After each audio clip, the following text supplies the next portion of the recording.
One of the things I was interested in those days was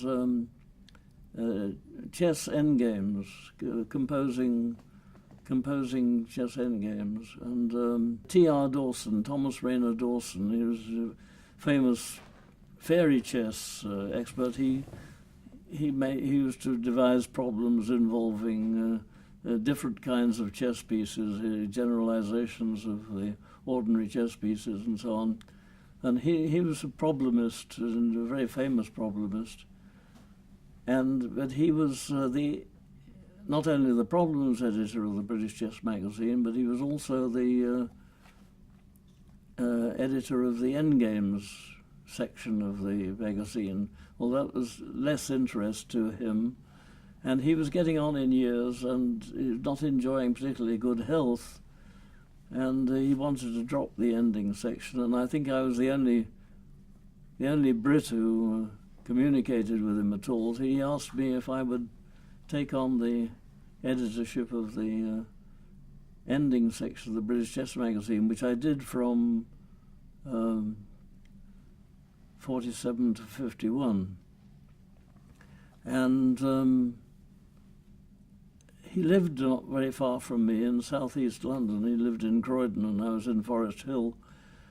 And so I used to cycle over and meet him, and he was an amateur mathematician as well, and he showed me some problems and things. He has a few papers in the Mathematical Gazette, and so that he was a congenial person to talk to.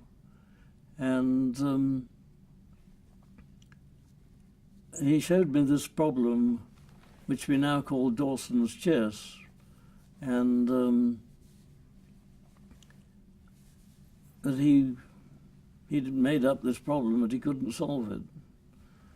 And I puzzled over it for a while, and I hit on the solution to it. And I took this to Esteban, that I was studying number theory with him, and I said, is this of any interest, you know? And Esteban said, I don't know, but I can put you in touch with someone who does. And he sent me over to meet Cedric Smith, who was working in the Galton lab as a statistician in the genetics lab in University College London. And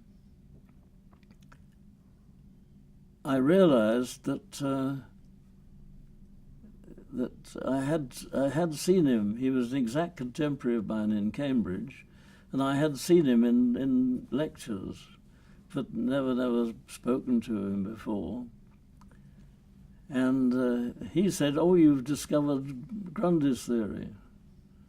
And he was rather delighted because although Grundy had discovered this theory, he hadn't got anything to apply it to much, about only one or two rather trivial games, together with the game that we call Grundy's game. And I had an infinity of games which my method would deal with, and so he was quite excited about this, and we wrote a paper about it. He made the mistake of sending it to the London Mathematics Society, who would only publish papers on Banach spaces and things. Those days, obviously, a paper about games was clearly trivial and so on, of no interest to anybody.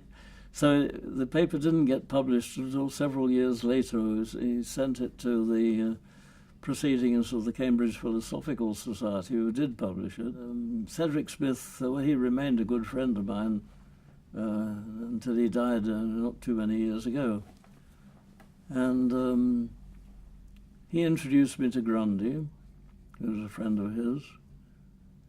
And we didn't discover until after Grundy was dead that, in fact, Sprague had also discovered what we now call the Sprague-Grundy theory, which I had rediscovered. And you see, Grundy published in Eureka, the Cambridge undergraduate magazine, and Sprague published in the Tohoku Math Journal, these were about 1939, when most of the world was not interested in combinatorial games very much.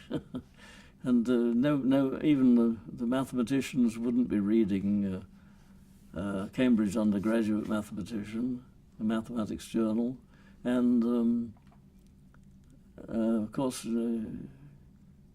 Japanese journals had rapidly become unavailable in there, so that nobody read either Sprague's paper or Grundy's paper. Until, I suppose, I'd come to this continent in 1965 after a somewhat checkered career in Singapore and in India. And I met Elwyn Burleycamp at a combinatorics conference in Chapel Hill in 1966.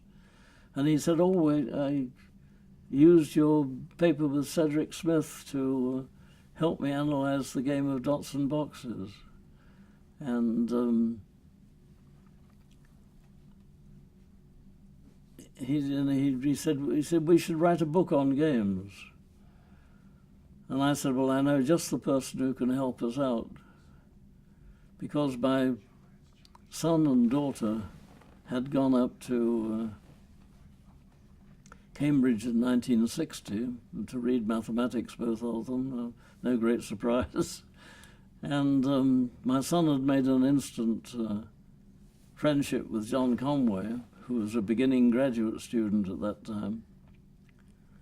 And of course, I'd sold this, what we now know to be the Sprague-Grundy theory. I'd explained that to my son, and he explained it to Conway, and Conway got interested in games, and quite soon asked the question, well, what happens if the two players have a different set of moves? With the games that I was playing, the two players had the same set of moves. It didn't cover Go or chess or anything really interesting looking.